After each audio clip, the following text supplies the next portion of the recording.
இந்தியாவின் முதல் பிரதம மந்திரியான திரு ஜவஹர்லால் நேரு அவர்களுடைய உரையை நியூயார்க் நகரத்தோட முதல் இஸ்லாமிய மேயர், முதல் இந்திய வம்சாவளி மேயர், முதல் தெற்காசிய மேயர் என்ற புகழுக்கெல்லாம் சொந்தக்காரரான திரு ஜோரான் மம்தானி அவர்கள் தன்னுடைய உரையில மேற்கோள் காட்டி பேசியிருக்காங்க.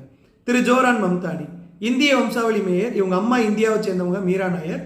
இவங்க அப்பா ஆப்பிரிக்காவை சேர்ந்தவர் மஹ்மூத் மம்தானி. இவர் உகாண்டால கம்பாலா அப்படிங்கிற இடத்துல பிறந்தார்.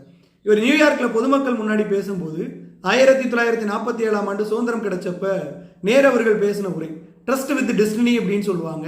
விதியுடனான ஒரு ஒப்பந்தம். ஒரு 1600 வார்த்தைகள் கொண்ட ஒரு உரை. அதுதான் ரொம்ப பிரபலமான புகழ்பெற்ற உரையும் கூட. அதுல இருந்து அவர் ஒரு சில வார்த்தைகள் எடுத்து பேசினார்.